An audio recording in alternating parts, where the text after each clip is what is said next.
iHeartRadio Broadway, driven by Mercedes-Benz. The best or nothing. Welcome to another episode of Growing Up Broadway, the world's first podcast. I guess it's a video podcast. I don't know, what do we call this thing, SJ? Anyway, it's for theater makers who are young or young at heart. Today's show features recording artist, television star, Broadway royalty Laura Bell Bundy. Oh, so help me, Sondheim. So help me, Sondheim. Take it away, Luca. Growing up, yeah, we're growing up, yeah, we're growing up Broadway.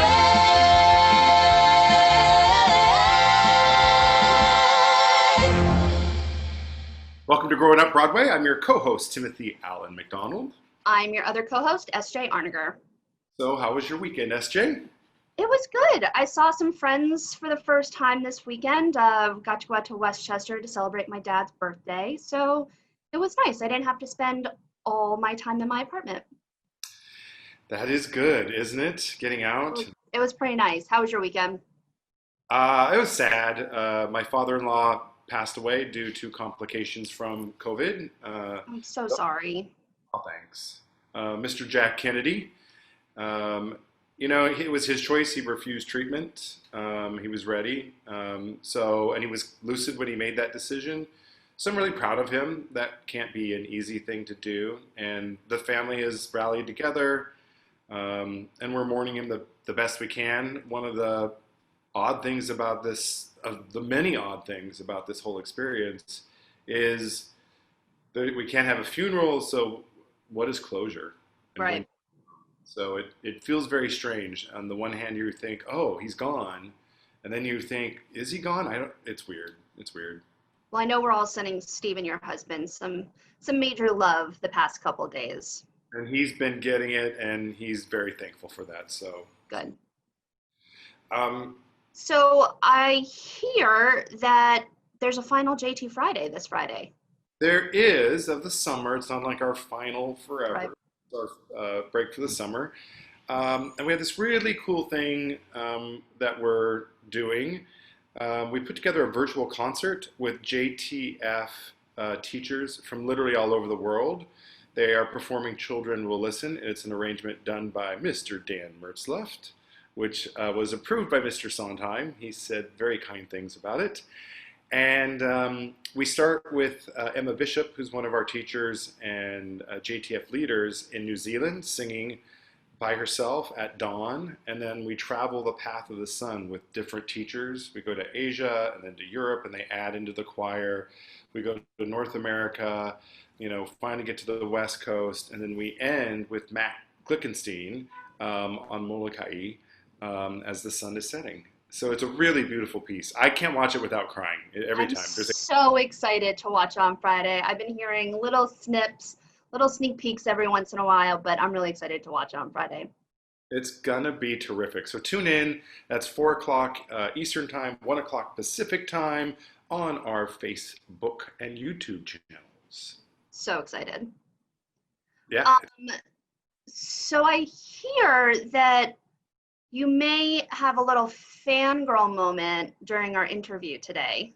Yeah, I'm really trying to contain myself because, literally, Laura Bell Bundy, and I must say all three names, always, Laura Bell Bundy. I can't, Laura's not going to work for me. It's got to be all three names.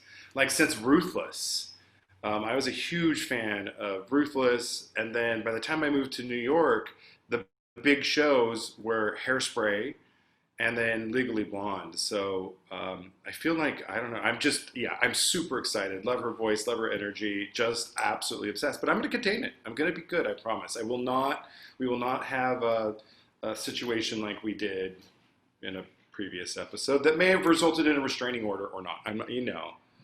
Sure. I mean, you don't fangirl that often. I will say that.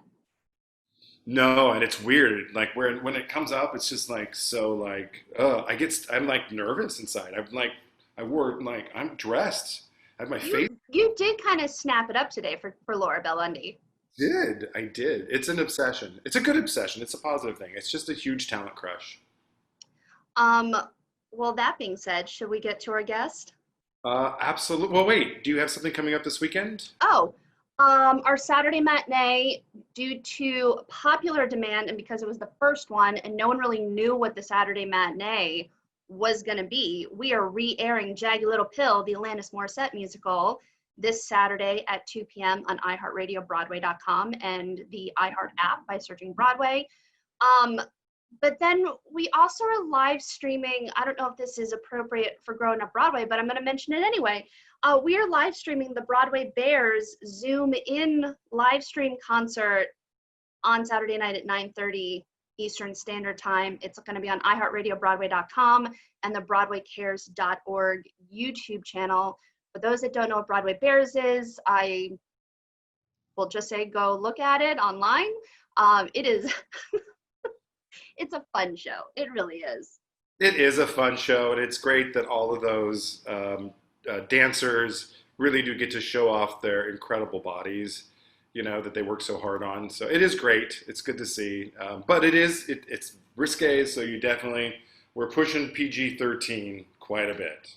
I interviewed Jerry Mitchell and James Brown III on Monday to talk about it. So if you want to watch Jerry talk about Broadway Bears and the history of it, it was a little sad. They had to postpone the 30th anniversary of Broadway Bears to next year. And then all of a sudden, it was announced that they were going to do the online Zoom-in version. So it's going to incorporate past moments from Bears that are currently on YouTube. So it's not like it's anything that we haven't seen before. But then a lot of the dancers have come together to create this new show. And they all did it with just the demand of, we want this to happen. That first call, Jerry mentions that they had 400 people on the Zoom call who all wanted to volunteer to be a part of it. And it's all to benefit Broadway Cares Equity Fights AIDS. It's one of their top fundraisers every year. So yeah, I think it's going to be a really fun show. Yeah, I volunteered myself, but Jerry was like, Tim, really, go find him. All right, let's get to our guest. I'm so excited. Okay, she is chart-topping recording star, television star, and true Broadway royalty. Please welcome to Growing Up Broadway, Laura Bell Bundy. Hey. Hi. How are ya? Good. Thank you so much for joining us today. It's my pleasure. Truly. No, thank you. It's so great. And I've already confessed that I'm a huge fan, so I'm going to just be throwing all of my admiration and obsession towards you during this lovely little video chat. I'll take it. So first and foremost, how are you holding up with everything going on right now? It's I guess you could say it's been a roller coaster. And there's been all kinds of different things. At the beginning of this, I actually had COVID. And so, and we didn't know a lot about COVID, and we still don't know a lot about COVID, blah, blah, blah, blah. But at the time, really, like, all you were seeing is people are going to the hospital and they're on ventilators. So of course there was that fear. And then we're also seeing, okay, there's some mild cases. And so that was a process to go through that and to experience that with my body personally. And then, and in the beginning, I kind of liked the feeling of getting off the roller coaster a little bit, or the hamster wheel, the hamster wheel of life and work. And it was kind of nice to take a step back and spend time with my family. And now I'm getting stir crazy. Yeah. Now I'm like, why do I have this weird sort of underlying anxiety? And I think it's just because I haven't been out of my house. I'm not driving in my car to go visit a friend or do something that makes me feel like I'm me. And so that's been it. And then, so yeah, different. But I will say, you did take the opportunity to recreate some stuff on TikTok. That was so fantastic. Thank you. Yeah. So what I was hearing is it was mid-March, and there are all of these young people everywhere whose high school musicals have been canceled. Sometimes it's middle school, sometimes it's college, right? But it's the spring musical and it's been canceled. And Legally Blonde has definitely been one of the main musicals that people are doing right now. And I think because there's a variety of roles, it's girl power, and it feels very relevant. and it's also safe in certain ways, right? It's not risque or anything. Not like that Broadway Bears. They didn't ask me to do anything this year, although I have done things in the past. But so I was like, everybody was sending me, I was getting all these notes like, hey, can you send a video to this cast? Can you do this? Like, and I had just gotten on TikTok and I decided, okay, there's an option where you can do a duet. So I recorded myself just singing my parts and then leaving like the space for anybody who's on TikTok to like play the other parts. So I recorded a bunch of these videos. And by the way, at the time I had COVID, had no idea I had it. And there was like a point where I was singing one of the lines and I'm like, why does this seem hard? This has never been hard for me. And then I realized later, it's because I couldn't breathe. But yeah, so I did those TikToks. I kind of been off TikTok lately. I got to get back on.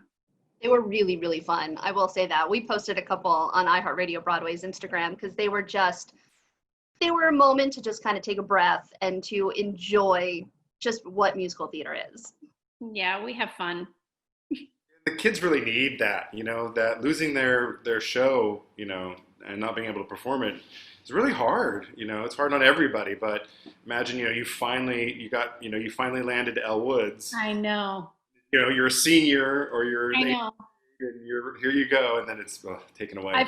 I heard from a lot of those girls that this was my big year. I was playing Elle Woods. I'm so upset. And, it's hard to know what to say because I understand how devastating that is. Because when I landed Elle Woods, if that opportunity had been taken from me, I would have been devastated too. But sort of my advice, I guess, is as an actor, we've never arrived. There's always something to learn. And if there's an opportunity to do it again, this is a great time to deepen it, right? To go do the work and see how you can lean into the character and do the backstory. Because if you are going to be a lifer as an actor, this isn't over. It doesn't end with closing night. It keeps going. So this is an opportunity to lean in and say, how can I get better at these songs, better at these dance moves, better at these scenes, do a backstory for Elle, take the opportunity to use the time that you didn't have. That's great advice. When did you catch the theater bug? Like, how old were you? I was I have like a very funny story. I won a pageant when I was 5 and I won a new car. A 5-year-old a new car? Listen, my mom was like, we'll take the money. And from there, so this is just a totally crazy story. From there, the Phil Donahue shows called. He's saying they were doing an episode on children's pageants. So this is 1986. I'm 5 years old. We go to New York City. I go for the very first time. We stay at the Sheraton Hotel at 7th Avenue. And I have cheesecake at the Lindy's, on 7th Avenue. Uh-huh. And it's still there, I think it's still there. I think so. And so we do this thing. It turns out to be this expose where child psychologist shows up, the audience turns on the parents and kids. And when I look back at my life and at that moment in my life, and I think about the feeling I had, I'm like, oh, that was called shame. It was an awful experience. But my mom was like, we are going to turn this upside down. I'm taking you to Ford Modeling Agency. She waltzed my little butt all the way over to Ford Modeling Agency, which was really very far on the east side, and there's no subways that get there. It's like right under that Queensboro Bridge. And she's like, I'm here to see the children's division. This is Little Miss Pee Wee Hemisphere. And they're like, well, you need an appointment. And she's like, well, we're leaving tomorrow. So if you're going to meet her, you're going to meet her now. I mean, she was Mama Rose. I was raised by Mama Rose meets Dolly Parton, okay? That is who I was raised by.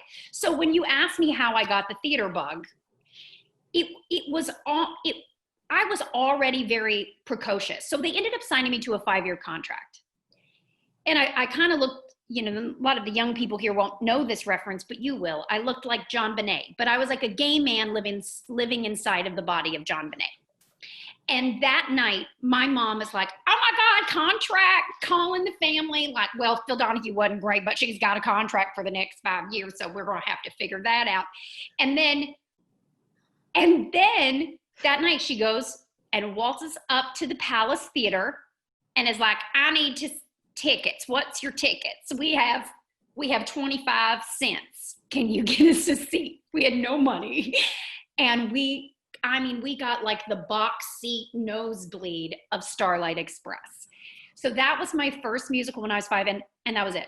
Not only did I want to be singing and dancing like those people, I also wanted to be roller skating. So, and then I think even when we went to New York that summer, which was my first summer of modeling, I went to see everything that we could see for no money, right? We just wait to the last minute. And they didn't have those student tickets then. And my mom would really, really butter them up. She just really wants to, she listens to the Cast album all the time. So it was Les Mis, saw that 4 times. And it was Cats, and it was all those musicals. And I auditioned for Cosette when I was 6 now, but my mom, I showed up to that audition looking like a drag queen with all the makeup my mom had on my face, and it was so not appropriate. And I believe the casting director came out and was like, so we'd like to have her come back again, but not so pretty, meaning just take them.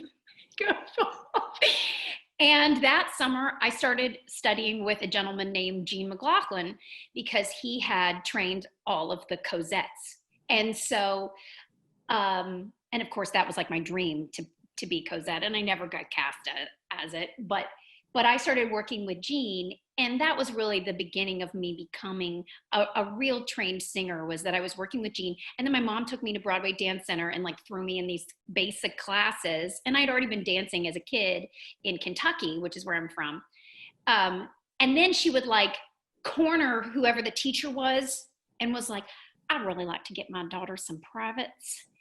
And then I would get privates with these people. So every summer I'd come to New York from the time I was 6 years old to 9. And that was like my like training ground masterclass all summer. I would be taking with Gene. I would be doing these dance classes. And then I would be, modeling winter coats in 90-degree weather in Central Park.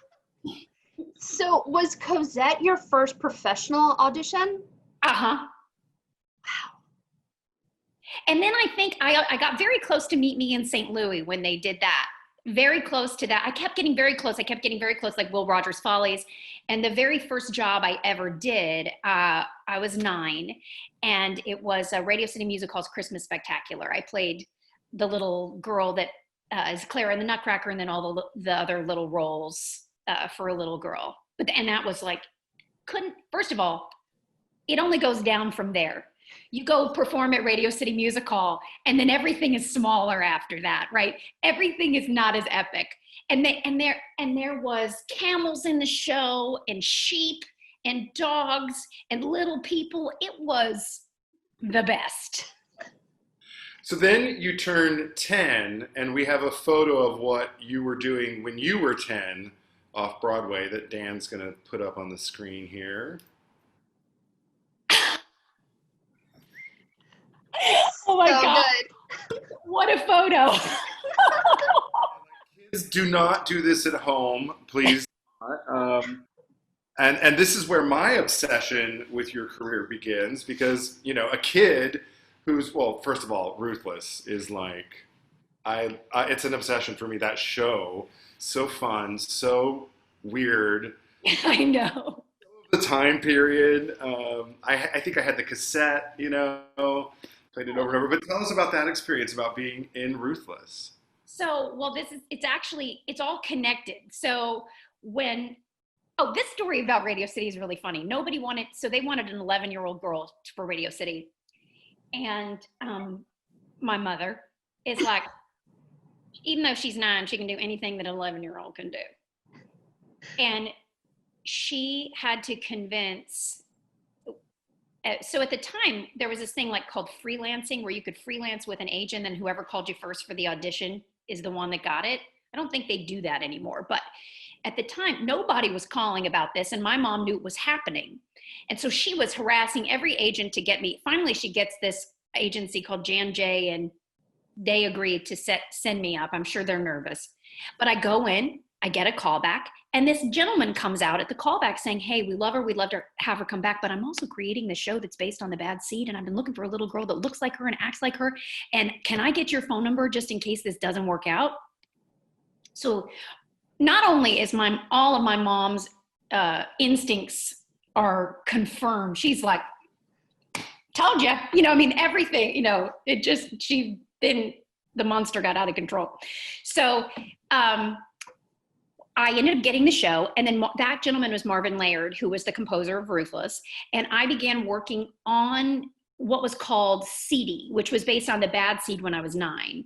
And they weren't able to procure the rights to Seedy. And Seedy was great. It just wasn't about a little girl who killed another little girl for a part. The show was about a little girl who killed a little boy for a penmanship medal and who had shoes with taps on the bottom. And we did a workshop of that show, and then they ended up having to rewrite the entire show to not be The Bad Seed, but to be inspired by The Bad Seed and Gypsy and All About Eve. And that became Ruthless. So I did all of those readings and workshops from the time I was 9 to 10. And then I turned 11 while I was doing the show. And that show was like, it spoon-fed me comedic timing. Like, I was already kind of like, I'd try anything. Yeah. You tell me to do this. I was a great mimic. I think that's how I learned how to sing, was like, I would just mimic. And if I heard Judy Garland and I sang the song, it would come out like Judy Garland. So I had to kind of figure out what my own voice was along the way.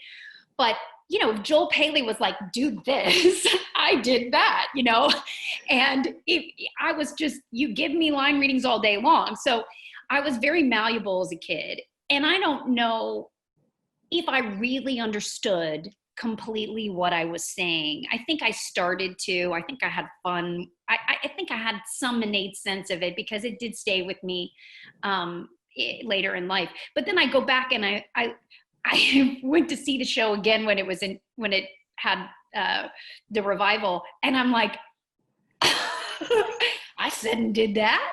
I didn't know what that meant, Do you get a lot of people that fangirl over you from Ruthless, or do you find it's more of your other work? I do. I think it's people in the industry. Bernie Telsey had seen me in Ruthless when I was a kid, and that was part of the reason I ended up getting cast in Hairspray, or getting called in for anything that had to do with, the Bernie was casting, because he had seen me as a kid. There are certain people who had seen the show. It was had a cult following in New York City. Yeah. And it was for me my introduction into the gay community, into the drag community, because Joel Vigg was in drag as Sylvia St. Croix. I did my first gay pride when I was 10. And that show had like this crazy following down in the village. So I know that, like, if you were in theater industry, in the gay community, in the early 90s, you probably saw that show. And then there's like some choice kids that saw that show, like Barrett Foa. like he was like, I saw that show 3 times. And now we're very good friends, but it's like, as a kid, he saw me do this show. Right. Yeah. Well, it's funny because the night that you and I met, we were over at our friend Paul Kanan's apartment, and we also happened to have a mutual friend that was there. And we were talking about you and Paul working together during Legally Blonde and some other stuff. And Brian couldn't stop fangirling over Ruthless, and he kept just sitting there going, I saw you in Ruthless. And that's all he kept saying. And then when he went home, he texted us all his original playbill from Ruthless. Like, he just could not get over it. It was the cutest thing in the world. But he was like, God. I can't deal with it right now. Well, I think, that show really was, besides winning the pageant, the single most impactful show for me, till Legally, well, I don't know, but Hairspray probably was too, but Ruthless was that show that was like a training ground for me as a kid when it came to comedy, when it came to camp. And I that like footprint on me as an actor and a performer, it's won't go away. And I truly, it was the beginning of everything for me in terms of being an actor and being a comedic actor. And so moving away from Ruthless, 10 years later, you opened on Broadway in Hairspray. Mm-hmm. So what was the audition process like to be part of the Hairspray family? So Bernie Telsey, so he had seen me in Ruthless and he brought me in for this movie called Camp. Yeah. They were doing a workshop of it and there was like the real, bitchy character, and I got cast. And I did this workshop for a few weeks. Leslie Odom was in it too. We were like 17. What's her name? Anna Kendrick? Kendrick. She was in it too. It was all these kids, right? None of us ended up being in the movie because they ended up doing it non-union. But a year later, 2 years later, Bernie is casting Hairspray and is like, I have the perfect bitch. And so I came in to audition for the show. And I remember singing like, there are worse things I could do, or you don't own me or something.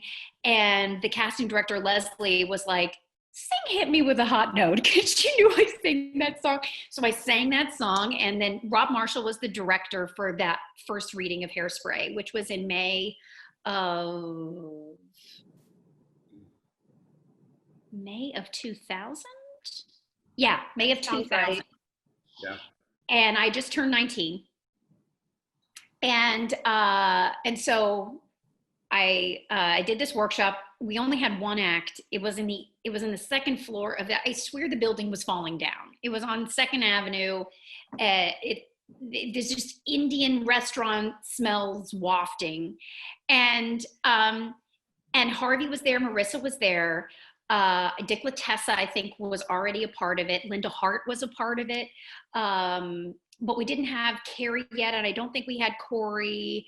But we did have like a couple of the ensemble members. And it was James Carpinello as our Link. And then like a couple months later, there was another reading. And then 6 months after that, there was another reading. And then finally we got our money to do the show. And we had the whole act. But there was always just interesting actors that came in and out in the process. I mean, like well-known people in the process of readings and workshops. At one point, Kristen Bell was in the ensemble. Oh, wow. Jennifer Lewis was going to be our motor mouth, and then she got like all these series. But I mean, I never laughed so hard in my life at Jennifer Lewis coming in with a blue fur coat. I mean, that woman, literally, I find her to be one of the most entertaining people I've ever met in my life.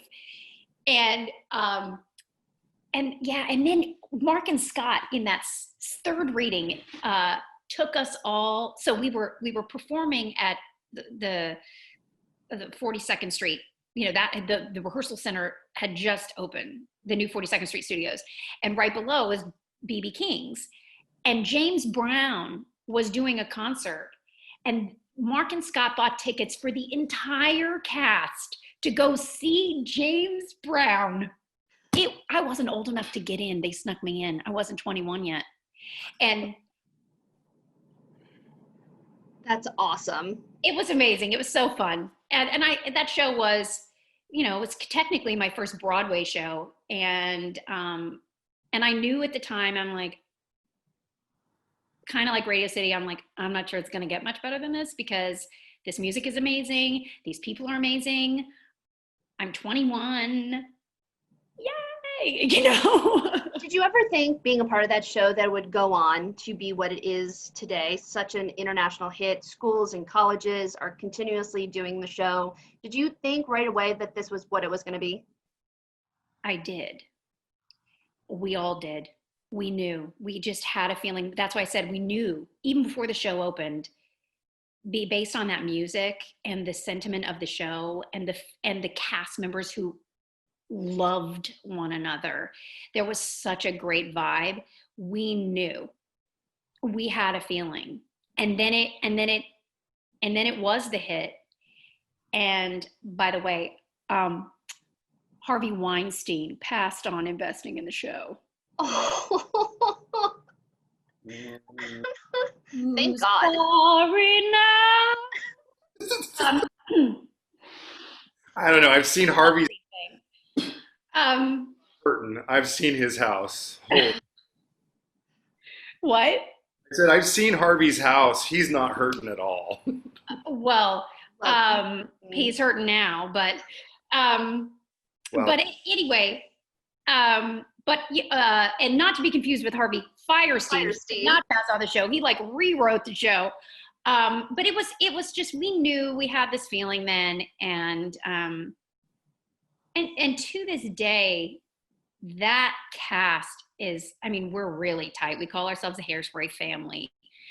Carrie Butler knows more things about me that are going to go down in the vault, and I about her. I mean, because we shared a dressing room, and Marissa and I mean, and we're all just so close. We're all we treat each other and we respond to each other like family.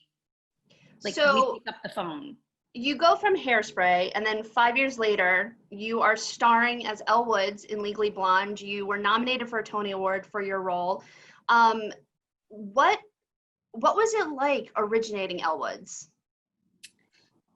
You know, I'll tell you what, there were some similarities to originating Tina Denmark, right? Because this is this lead character who's kind of based on pre-existing material, but it's still a little bit different. And Hairspray had that too, but it was like carrying the show. And so I had already done that as a kid in a way. This was just doing that with a little bit more of a process, a broader understanding of myself and acting in general, and being able to tap into some more vulnerable parts of myself in my work. But it was a big responsibility, and it was really fun. And it was something that, again, I had a feeling about, kind of like the same feeling we had about Hairspray, but this was more personal. I knew when I walked into that audition for the first reading of that show, I was like, this is mine. I am her. I am her. I am that positive, optimistic, underestimated, smarter than I look. No one, I mean, is that weird? Person. And I had experienced that. And then I'm also kind of like that naive person who kind of takes somebody's word at first value. I put my heart on my sleeve.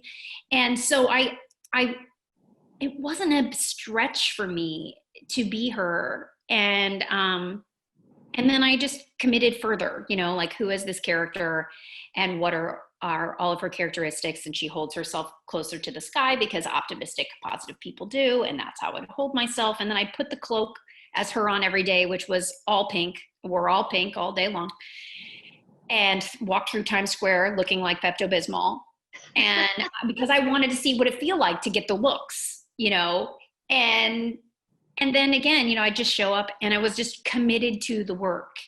It never got, like, besides that feeling of getting told, like, hey, we are going to cast you, the excitement of that, it was all about the work and the hard work all the time, and making sure that everything made sense. And at one point, Jerry was like, okay, I need you to work with me in a way that you have to understand everything that Elle is doing, all these lines, all these lyrics. And if they don't work for you as Elle, then I need you to tell me, and we can get rid of it. And that was, or we can change it. And that was permission I got from Jerry, and also a challenge I got from Jerry, which allowed me to become a part of that creative process. And now I don't wait for permission for a director to say that to me. I just already go, like, listen, I don't think she would do this or wear these shoes or, or whatever.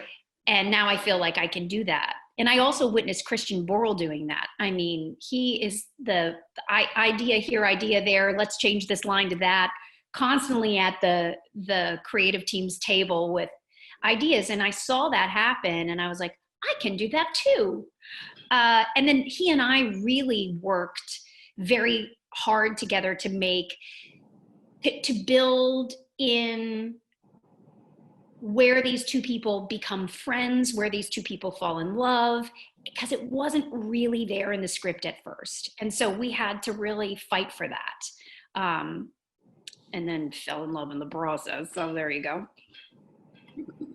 It happens. For the record, I did hear Firestein, not Weinstein, so I just don't want anyone watching this to be like, what, Tim, are you okay? I was like, what? Anyway, We'll edit that out. we'll just edit that in post. I saw you in Gypsy at Paper Mill with the fabulous Betty Buckley and Deborah Gibson at that time, Debbie Gibson. Yeah. I remember sitting right on the aisle when Ms. Buckley made her entrance, and you could just, feel it. And it was such a great show. I'm a huge Gypsy fan. You're too young to play the part now, but is Mama Rose on your list of like maybes? Tim, it is number one. It is the number one dream role for me. And the reason is because that is my mother. And I think I know her, like I've done so much work on therapy and stuff. I know my mother better than I know myself. I understand now why that drive is there, because those opportunities weren't given to her. And I understand the sort of the most vulnerable, scared place of Mama Rose and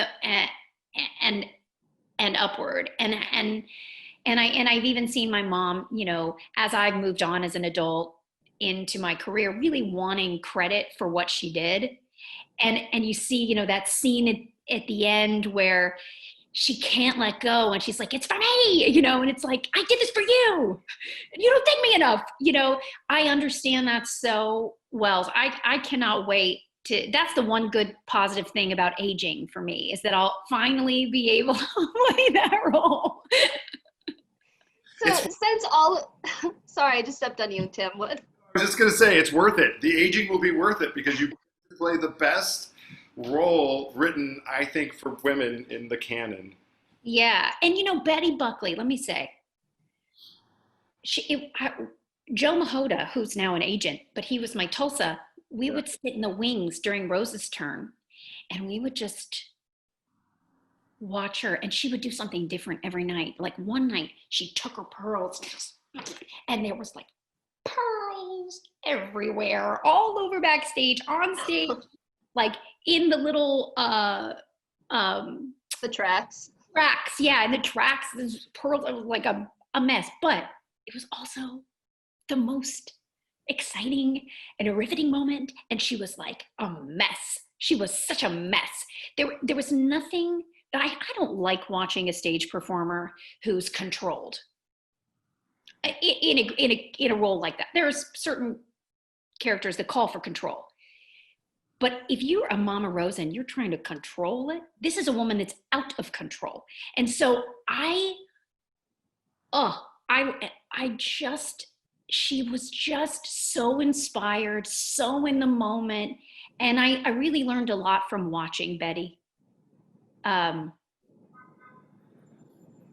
she fights for things as an actor in a rehearsal room, and she really stands up for stuff. And when you're a young person watching that, you're like, oh man, she's causing problems. No, she's she's setting the stage so that she can fully commit. And it's all connected to her. Every piece of it is connected for her. Down to what she's wearing and how she walks in and, what she's got on her. Everything is all connected to whatever version of this character that she's playing. And yeah, I was lucky. To witness that. That's amazing. So when I introduced you, we mentioned recording artist. I know that you're working on a new album that's soon to come out. Can you tell us a little bit about this amazing project you're working on? Sure. The project is called Women of Tomorrow, and it's sonically sounds like an MGM movie musical from the 1950s with some modern pop elements and hip hop beats and things like that. But the sentiment is all modern, and each song sort of focuses on a different issue that women are facing today. And I guess you could say that it's setting music to the women's movement. And, you know, what are the things that we deal with? Like equal pay, we over apologize. We apologize before we speak. And so I have a song called Sick of Saying Sorry for that. We have songs that deal with domestic violence in the way that for the video, but not necessarily the song. We talk about our relationship with men. And then the first song that's coming out is called Get It Girl You Go. That's being released around August 18th, which is the 100th anniversary of women's suffrage. And that song is all about breaking the glass ceiling and women who do it all. And that Shoshana Bean and Anika Nani Rose are singing on that song with me. And the video includes every Democratic female running for national office in 2020. Yes. And then us, and then all these different cameos. So like Carrie Butler, Marissa Winokur, Anna Camp, Brittany Snow, Chrissy Fitt, Cecily Strong. I mean, all these women, Kate Rockwell, Ashley Park, all these women, and Tawny Pinkins, they all make appearances in the video, saying a line or two. So it's really, I'm excited about the video. And I was up till, 12:30 in the morning dealing with edit things because I'm definitely in crunch mode. But yeah, I'm excited about the album, and ultimate goal is that I can turn this album and the set of music that deals with issues into a theatrical stage show a la Vagina Monologues. But this would be with music, and it would have five women of different socioeconomic backgrounds. And they would be talking about their experiences as a woman, as each of them kind of takes a song or two as their solo, and then all the women back each other up for the other song. So that's my goal with this show. And then it's the type of musical that, let's say we do Broadway limited run and we tour it or whatever, that any college can do this show as five women. Mm-hmm. And talk about women's issues, because I think it's much easier to talk about this hard stuff when music it's easier to hear it when there's music. And there's it's a more gentle way of peering into the issues. I'm so happy for you, because you and I talked a while ago about where this project was, and you weren't yet finished with it. And I'm so happy that you've kind of come to the finish line, and the steps that are going to happen after, because it sounds like such an amazing opportunity. I can't wait to see the video. You and I have been talking about that for a while too. So it's going to be really exciting when it launches. Yeah. I mean, the video we did in quarantine with this has been insane. I had a pop-up green screen I bought on Amazon. And so I filmed myself and did all the dance moves, sent the videos of the dance moves to Shoshana and Anika and the pop-up, and then they did them. And then the editor's putting us together to make it appear as if we're together. Gotta love quarantine. Yeah. Anyway, but thank you so much. Yeah, I so appreciate you giving me this opportunity to talk about it, because it's very important to me, and a true labor of love and passion project. Absolutely. So when it releases, where do we find it? So you'll be able to find it on Spotify and on iTunes. It's probably going to be in the Pandora rotation as well. I'm sure it will be released on Amazon as well. And then YouTube. YouTube will be where the video is. And you can obviously hear the song there. And then we're going to start trickling out probably one song every month or two. until we release the entire album, which will be sometime next year. So it's, and we're sort of, with each song, I'm also doing a companion podcast where we talk about the issue of the song. We explore its history. We talk about how it's affecting us today. We have a special guest, and then we talk about, hey, what's our solution for moving forward? And so that will also be a part of it as well. And that's on the Broadway Podcast Network. Amazing. And you and I have talked, we may be doing something special on iHeartRadio Broadway with the album. So stay tuned for more information on that. Yes. But yeah, we're really excited about it. Thank you. Tim, do you want to go through the quiz opportunity? Oh, no. We do have a quiz opportunity here for you. So we ask the same questions of all of our guests, just whatever pops into your head. It's nothing like you have to know the date that West Side Story opened, but if you do, it would help you. I'm teasing. You're okay. And if you get everything correct, you could, for the second time in your life, win a brand new Mercedes Matchbox car. I was like, we got to give a shout out to our sponsor. Okay, I'm horrible at these things. Horrible. Trust me, you'll be just fine. Great. All right. Okay. On your mark, well, you should start, Tim. Mark is set and go. What's your favorite musical of all time? Sound of Music. Funniest or most embarrassing thing that's ever happened to you live on stage? My wig flew off during the bend and snap. Or when your shoe flew off into the audience? Yes. And the time I almost pooped my pants. Any of those three. Any of those. You could play any role regardless of gender, type, age, whatever. Which role would you choose? Mama Rose. Okay, now I have to throw this in. I'm going off script. Who do you think is the definitive, or was the definitive, Mama Rose of all times? Well, I just told you that Betty Buckley was my favorite. Yeah. But, I mean, Rosalind Russell could be that because of the film. Yeah. Not a great singer, but. Yeah. Great actress, though. All right, and who do you want to be when you grow up? Me? I want to. I haven't even tipped the iceberg on knowing who I am. So I'm always constantly uncovering that. But I think I would like to become a better version of myself that doesn't, meditates more and really is focused on how to make the world a better place and lives less in my ego. Yeah, those are my goals, and to be a good mom.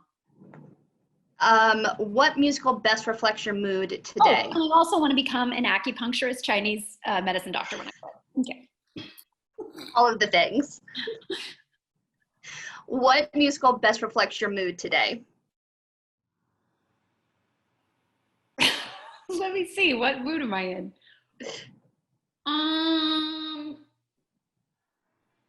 Pajama game. Can't waste time. Can't waste time. You could see any musical live in a theater right now, which musical would it be? Damn Yankees. I love Damn Yankees. And I loved that Jack O'Brien version of it in the 90s. I would just kill to see that show right now. I will say I got to go to the stage concert version that Roundabout did a couple years ago where Maggie Gyllenhaal starred in it. And it was the weirdest, most amazing production of Damn Yankees I've ever seen. You know what else I would love to see? I was obsessed with this show. Do you remember the off-Broadway show called Pageant? Yes. With all the drag queens? If I could scratch Damn Yankees. If I could see Pageant right now. They did a revival a little while ago and it was amazing. I missed it. I'm so bummed out that I missed it. I just loved that show. It's a good show. All right, this one's going to be a little bit of a trick. Marvin Laird, Shaman and Whitman, or Benjamin O'Keefe?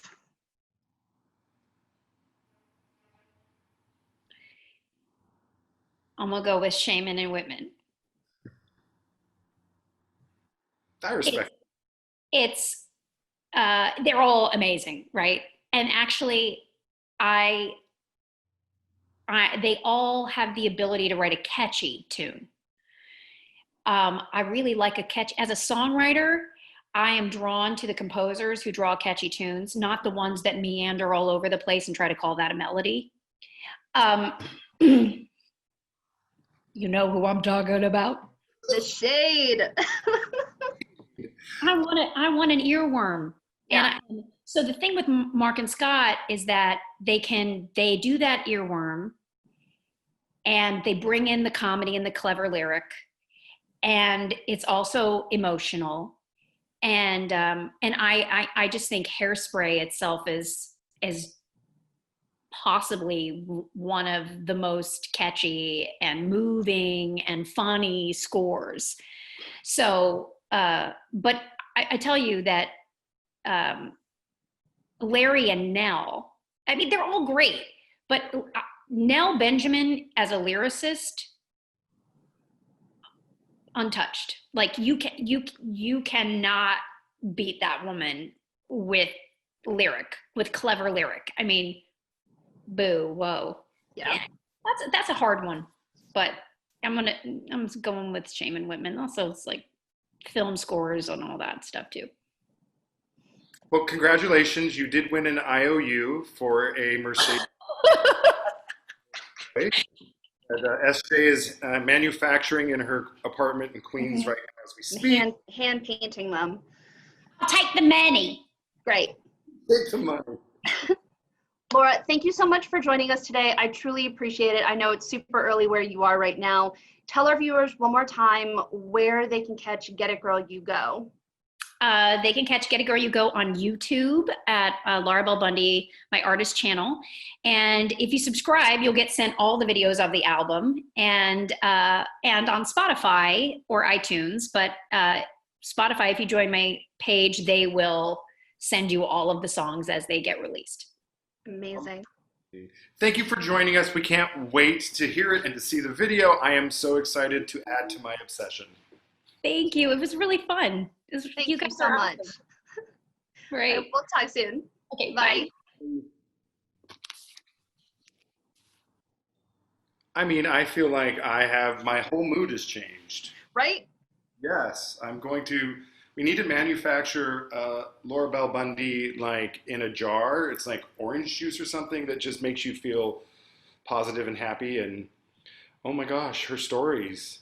Well, she's just also one of the sweetest people in the industry. I will absolutely say that. Yeah, there's just a beautiful, happy, charming, hopeful glow about her.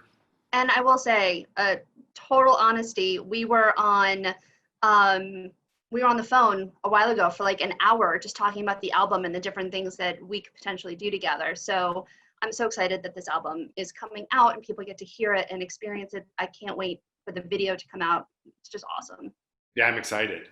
I am excited. Hey, also everybody, be sure to tune in to our final Summer JTF Fridays live at 4 o'clock Eastern Time, 1 o'clock Pacific Time on our iTheatrics Facebook page. Also, our Saturday matinee, Jagged Little Pill, this Saturday at 2 p.m. Eastern Standard Time, and also Broadway Bears, 9:30 p.m. Eastern Standard Time on iHeartRadioBroadway.com.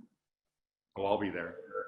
That's today's episode. I am your co-host, S.J. Arniger. And I'm your other co-host, Timothy Allen McDonald.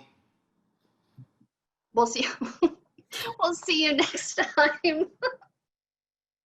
Now go out there and make the world a better place, one musical at a time. May the Schwartz be with you. Growing up, growing up, growing up, Broadway, growing up, Broadway. iHeartRadio Broadway, driven by Mercedes-Benz. The best or nothing.